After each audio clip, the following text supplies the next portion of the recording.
Because it takes 9 years to get to Yavaga, and you can't make that trip without cryo sleep. Decommissioned ships still carry tons of functional equipment. And the hyperlink shows that ship still has a few pods left. So I must say, I loved Alien Romulus. I mean, when I saw it in theaters, I was just blown away by what you, Fede, and everybody else did. And I'd love to hear, what was your reaction when you saw how positive everybody was being for the film? I was like, we did it, guys. We made the film that we nonstop talked about that we're gonna make. And I was just, the LA premiere and seeing everyone again, it was just so much pride and like getting to see everyone and just basking in that, like, we did this justice. Yeah.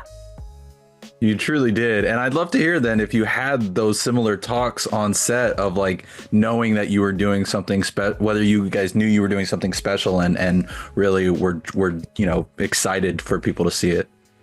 We didn't know we were making something special. We just knew, I think Fede really, again and again reiterated, like every moment we tried to nail down on set, it all came back to honoring the original films and really breaking down what made them work, why they're so successful. Like I think Alien, the first one, was supposed to be like a very indie style horror movie that is, I don't think when they shot it, they realized how big of an impact it was going to have on the world, and especially in the film industry and for the horror genre. But all the little details and the Easter eggs, I think this is our love letter to the really hardcore fans. And when the really hardcore fans responded well, we were like, okay, we can rest easy. Yeah. No, that's great. And I love that the passion was felt by you as much as Fede in recapturing that. And so, given that this is also one of your first really big projects to date, what was it like, as a up and coming actor, stepping onto that set and again, being like, I'm part of the Alien franchise now? The secret is you fake it till you make it.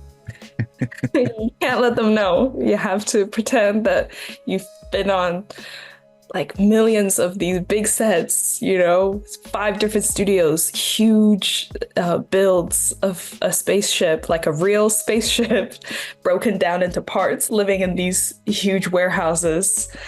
I had to fake it. I was like, I can't let them know how life-changing this is for me. I have to be professional. Well, you certainly showed that on screen. I mean, Navarro is such a compelling character, and I love how her and the rest of that little group, we get bits of their backstories, but not the entirety of it. And so I'd love to hear if you had those conversations with Fede and Rado to really sort of immerse yourself in her throughout her story. Oh, for sure. Before we started shooting, there was about a week where Fede had one-on-one like lunches and meetings with each of the cast, where we got to talk with him about our character's backstory. And it was such a lovely collaborative process and back and forth to kind of build these people. And I think what we really focused on around is what does family look like? What does kinship look like in such a absurd society where we've left Earth? Do they talk about Earth? When are there still people on Earth? How did all of these different cultures and languages and races manage to migrate? And where do people feel a sense of belonging? And that was probably one of my favorite parts of shooting this film. That theme of chosen family is such a beautiful one as the film progresses, and I love that you had those discussions. And yeah, Earth is always something I find funny in the Alien franchise. Like, Yeah. why doesn't anybody ever talk about going back home? It's so interesting. So with that said, though, you are also the sadly the first one really to go as far as the main crew. How did it feel when you saw the script and you went, oh, I'm number one to be X'd out? So I knew what happens to Navarro before I got the part. So when I got to that part in the script, I was like, oh shit, okay, if I get this, I have to really make it count.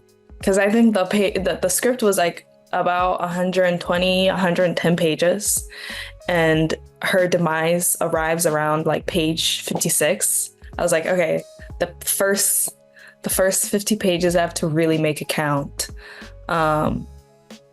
If I get this, I want people to watch it and have no idea that she's the first one to go.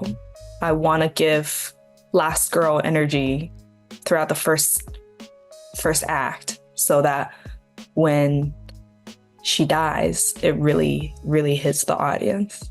And they're like, no, we don't want her to go. My worst fear was that I was going to step on screen and something would give away to the audience. Like, because, it's an alien film. Everyone dies in an alien film. So I was like, if I'm watching this alien film, I would start probably like pool in money, get a group of friends going. Who's going to die first? Let's get a bet going. And that scenario was in my head. And I was like, if everyone chooses Navarro, bets on Navarro as the first one to go, I failed. It's very intense, but you know what I mean. I do. So with that said, then, I mean, the marketing did kind of give it away that you were going in this film by showcasing. A lot of people didn't know. A lot of people didn't know that head, because it was just my head, they didn't. I think a lot of people didn't realize that the head that the face hugger is on is one of the characters in the film, unless you're like a really hardcore fan and you're like watching and rewatching over and over again the teaser and the trailer. Then you might have caught like, okay, the bald-headed chick with the face hugger is the poster and everything. But I loved it. It was such a thrill to see the back of my head everywhere. I can imagine. I mean, it's a pretty big deal to sort of be the unofficial face of Romulus, since it's covered by the hugger. So in talking about the hugger, then, I mean, I love how Fede really wanted to be practical with so much of this film, and I'd love to hear the practicality of not only filming with the face hugger, but then filming the chest burster sequence. Yeah, what do you want to know? I would love to know it all. I'd love to hear just I don't how know if we have time for all of it. It'll take me hours. Let's do the chest burster then. I'd love to, because that is such an intense scene that could be just as easily faked, with a person laying down on a table, and yet you're moving around the scene and it really looks like your chest is bursting out. So can you tell me how much that was practical versus digital? So I had to go in. There were 3 different pieces. We shot that sequence in 3 days, and every day I had a different prosthetic piece on. So I would say I wasn't in the editing room, and I'm sure some touch-ups were digital when it comes to visual effects, but in filming it, all of it was practical. We shot it in the Corbellin. The Corbellin like sits by itself on like a really high rig so that it could move. We had to all climb up there. In the cockpit, there was me, Izzy, a prosthetic makeup artist on standby, actual makeup artist on standby, 2 puppeteers, and the cam op, who was Gallo. And it was just like figuring it out. It was like film problem solving at its yummiest state. And they like they sawed out a hole in the ground of the Corbellin. I slipped my body into there. They gave me like a bicycle seat so that I could kind of sit and rest. And then the big moment of it bursting out of my chest, the prosthetic piece was really big and heavy. It was my entire chest, and I was wearing it like a front backpack, and it connected at my collarbone. And they would like stuff foam pieces in between my body and the piece so that it would be kind of propped up.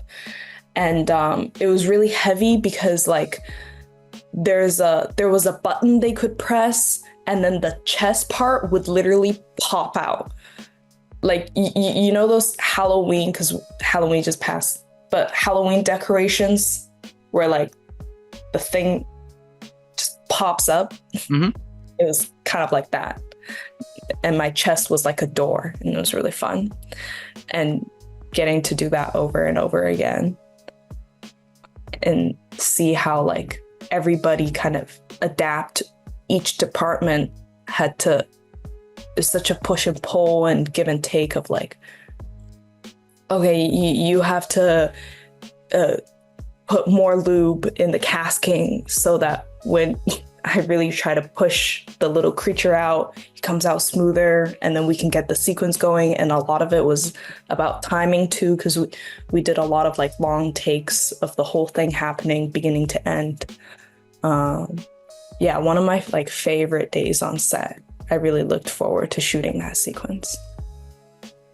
Well, all that intense effort really paid off, because even as a longtime Alien fan, it still is such a visceral chest burster scene. So kudos to you and Fede and everybody else on that. I see I've got to wrap up, so I'll get on out of here. But Aileen, it's been such a pleasure to chat with you. I can't wait to see you continue to grow from here, and hopefully chat with you again for future projects. Yes.